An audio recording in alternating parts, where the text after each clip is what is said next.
Assalamualaikum warahmatullahi wabarakatuh. Perkenalkan, nama saya Muhammad Fakil Amin dengan NIM 2014040038. Baiklah, pada video kali ini saya akan memenuhi tugas akhir dengan mata kuliah evaluasi pembelajaran matematika, yaitu membahas tentang merancang tes, penilaian sikap, dan penilaian keterampilan dengan dosen pengampu Ibu Nita Putri Utami, MPD.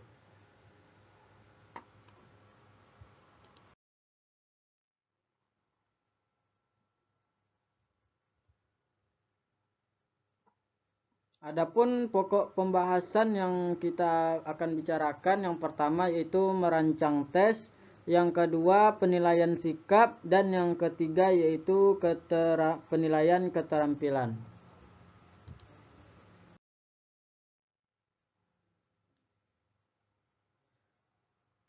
Masuk kita pada materi yang pertama yaitu pengertian tes.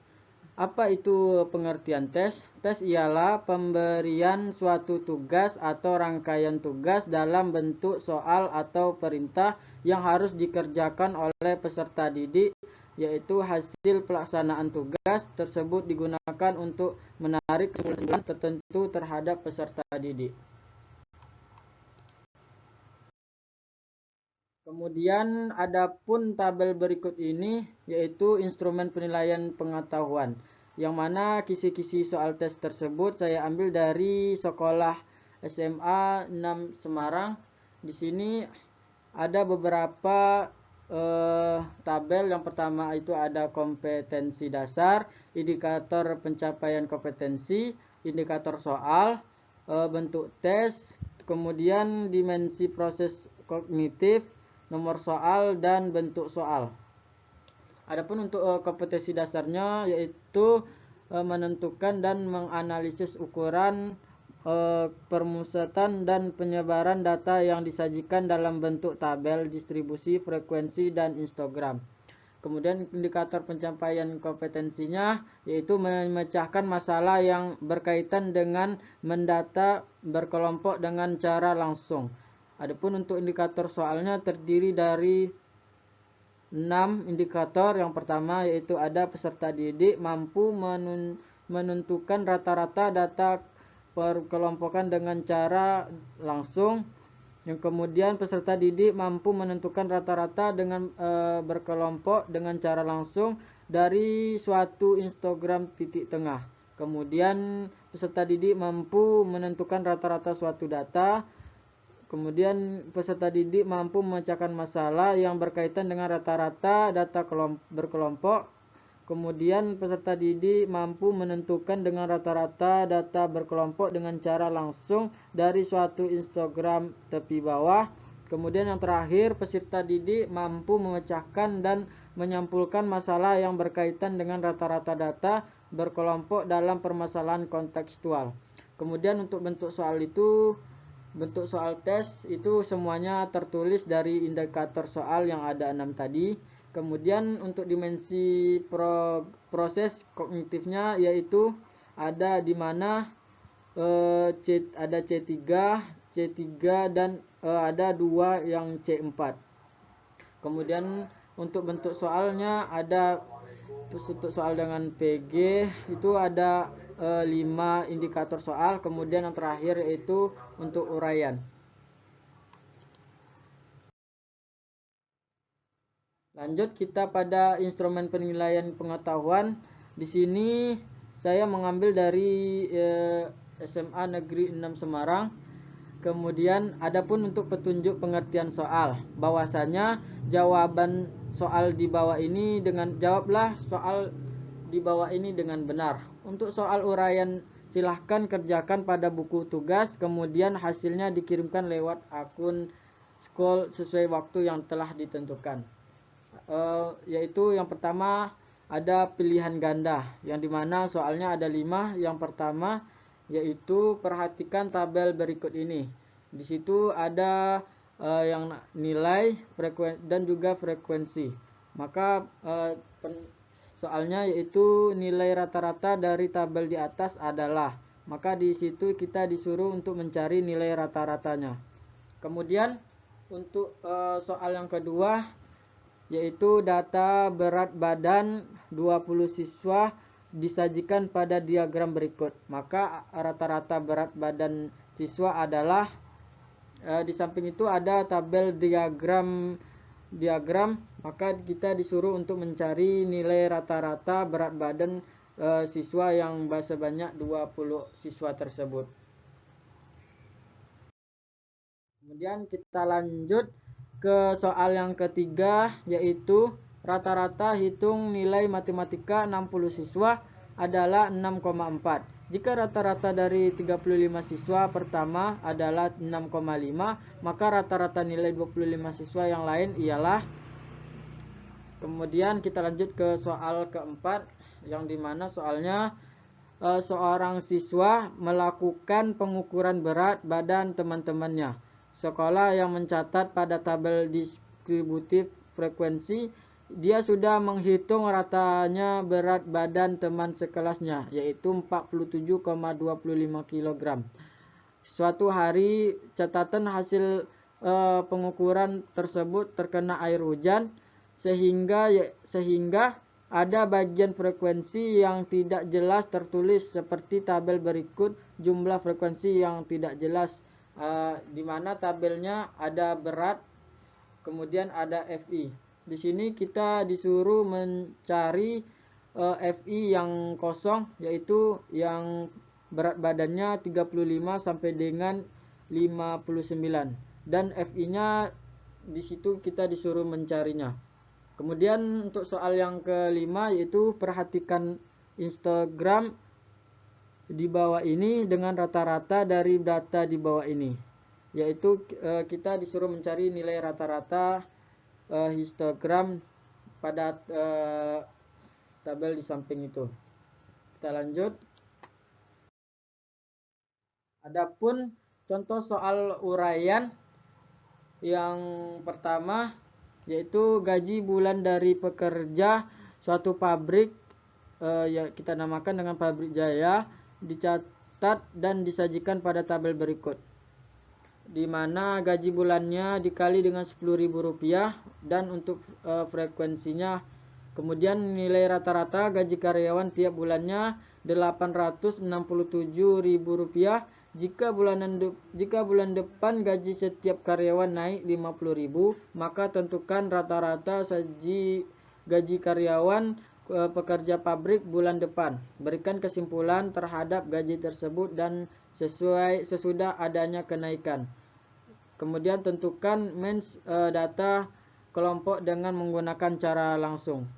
Kemudian adapun kunci jawaban dari soal yang pilihan ganda tersebut, yang kita contohkan tadi ada 5, yang mana kunci jawabannya yang pertama itu adalah E, yang kedua B, yang ketiga B, keempat A, kelima D. Dari setiap jawaban tadi, jika jumlahnya benar, maka dikali dengan 2. Adapun untuk skor maksimum pilihan ganda itu, misalnya kita betul dengan 5 soal tadi, maka dikali dengan 2, maka dapatlah kita nilainya itu 10.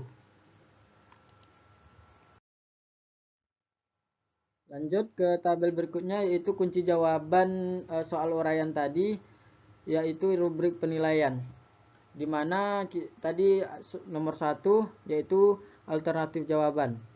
Di sana tertera jawabannya di tabel ini, yaitu hasil dari 10.000 diperoleh, maka kita masukkan rumus yang telah ditentukan, yaitu maka dapatlah 867.000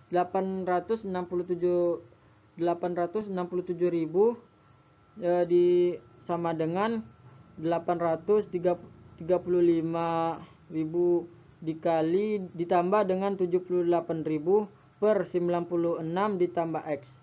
Kemudian maka dapatlah hasilnya dengan 87.000 X. Kemudian X sama dengan 4.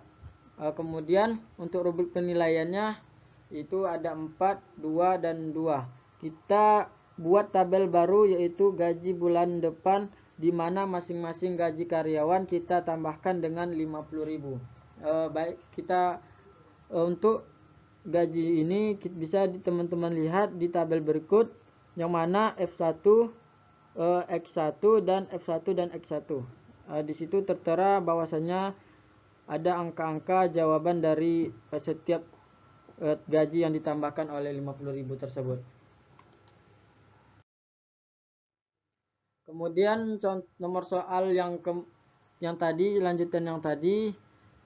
Jadi bulan depan setelah setiap karyawan dinaikkan gajinya menjadi 50.000, maka dapatlah rata-ratanya berubah menjadi 917.000. Jadi kesimpulannya rata-rata gaji sebelum kenaikan adalah 867.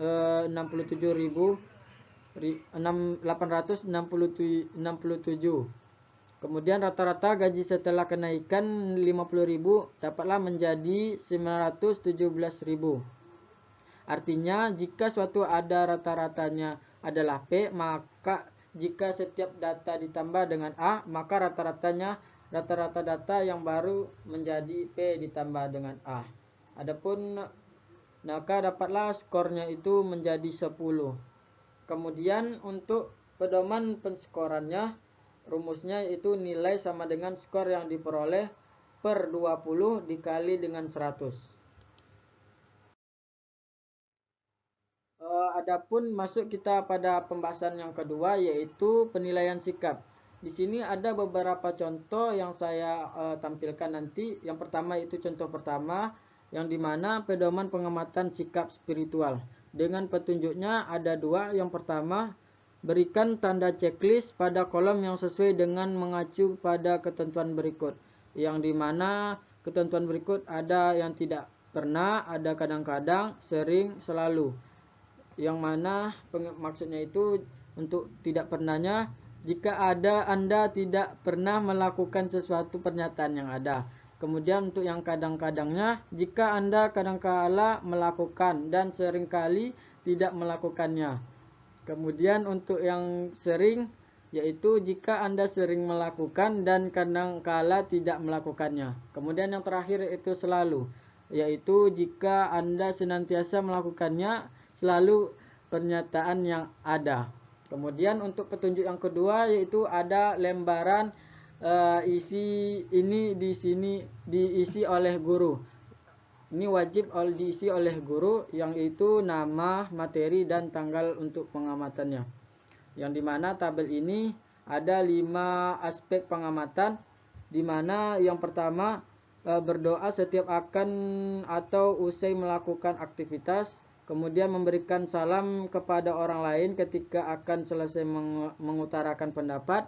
Yang ketiga, tidak menyontek ketika ujian. Keempat, tidak melihat jawaban teman dari ujian ketika ujian. Yang kelima, merasakan kebesaran Allah atau tidak sombong setelah mempelajari matematika.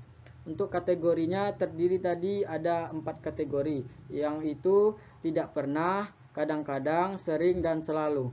Jadi kita ini disuruh untuk mencekliskan dari aspek pengamatan tersebut. Tadi ada 5 aspek. Kalau misalnya dari berdoa setiap akan atau usai melakukan aktivitas, kalau misalnya ingin menjawab itu selalu, maka Anda disuruh untuk menceklis di kolom bagian selalu. Kita lanjut.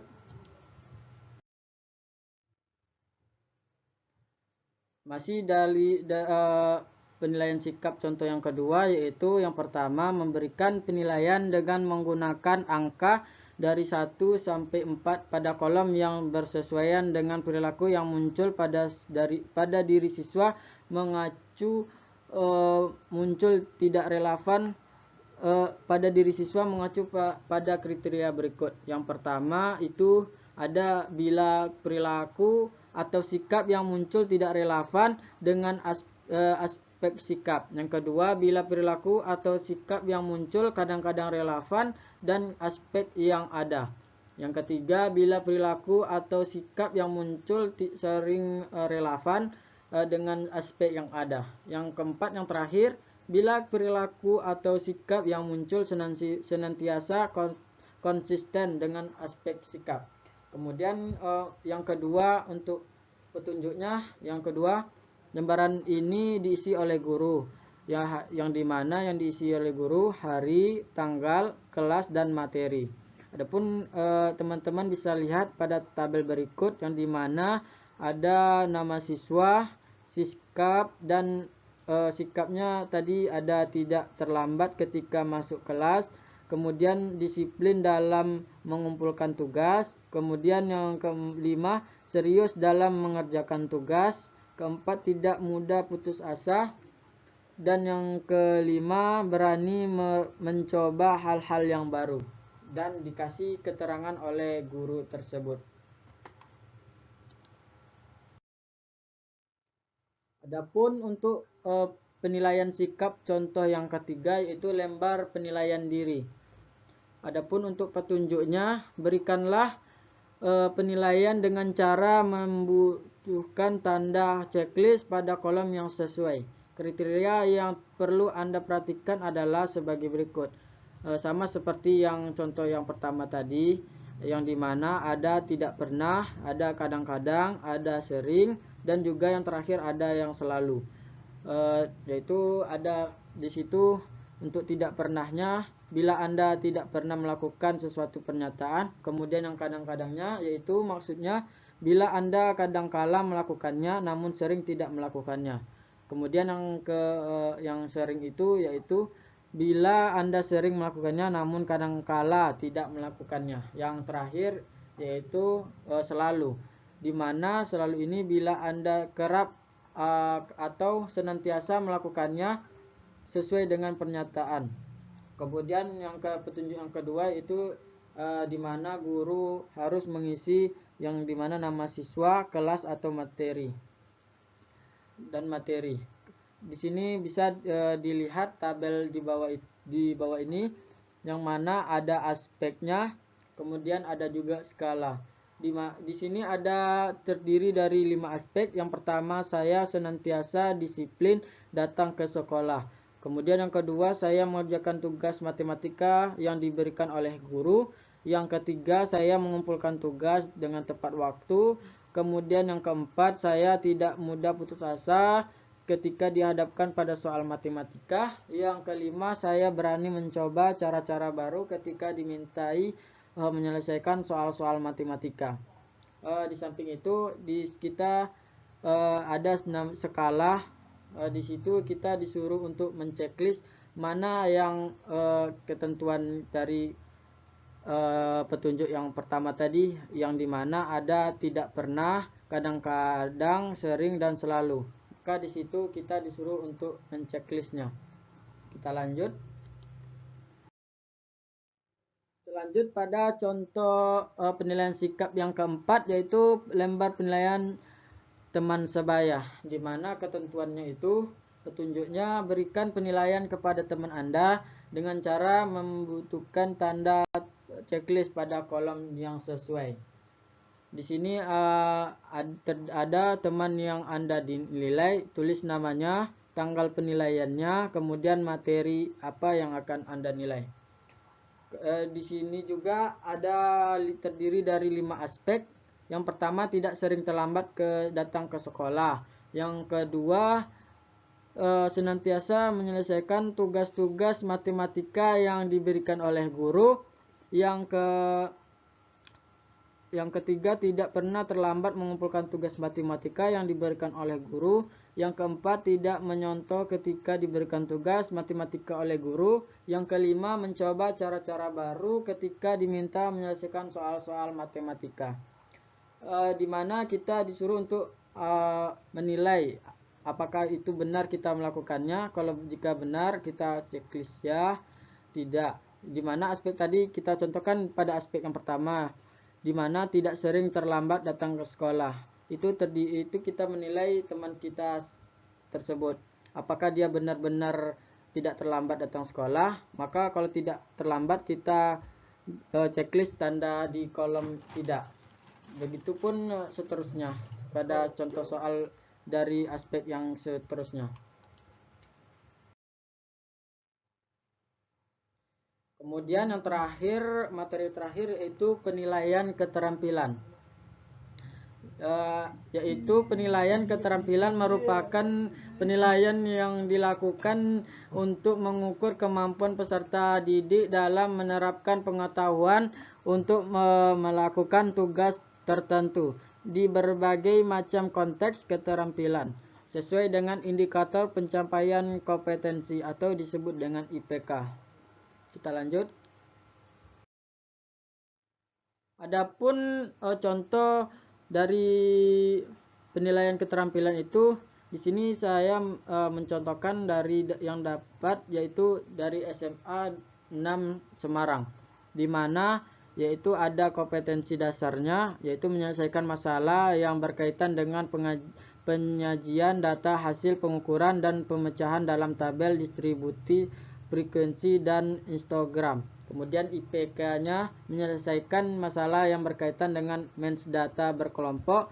Kemudian materinya yaitu menyelesaikan masalah yang berkaitan dengan median dan modus data berkelompok. Kemudian tugasnya yaitu statistika atau ukuran pemusatan data. Adapun untuk langkah-langkahnya pengerjaannya yang pertama yaitu ada 7 langkah-langkah. Yang pertama, carilah data penelitian di sekitar lingkungan kalian.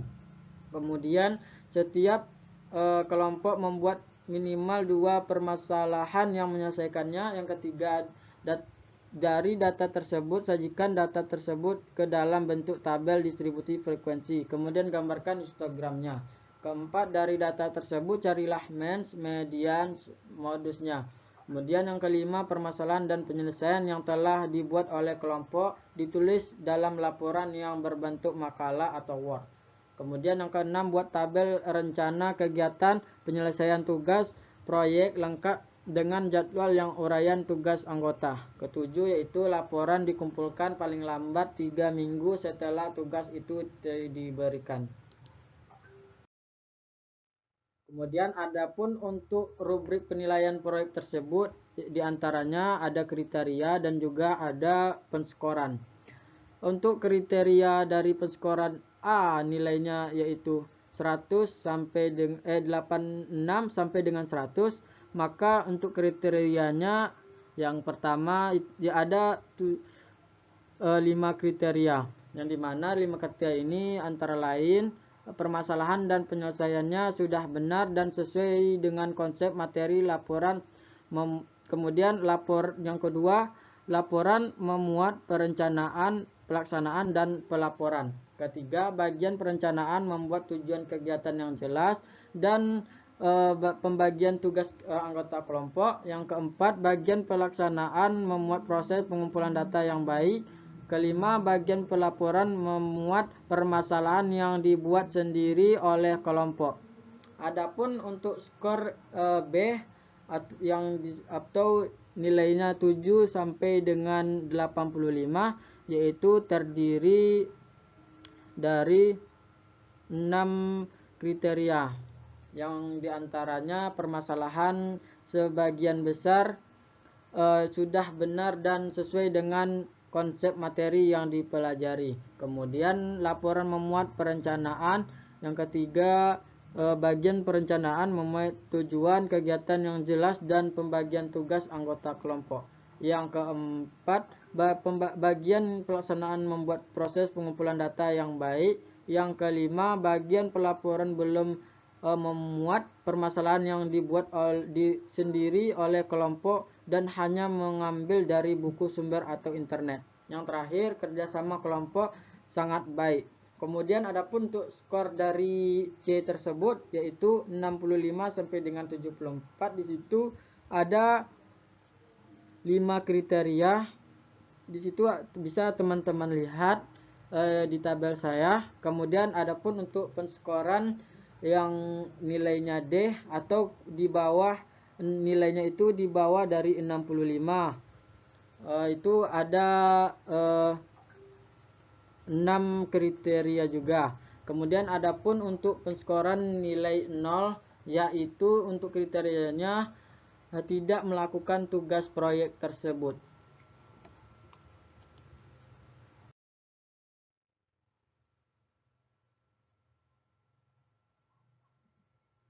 Mungkin hanya sekianlah yang dapat saya sampaikan dari materi dengan mata kuliah evaluasi ini.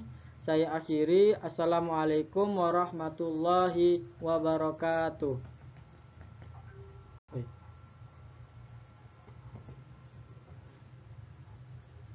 Udah.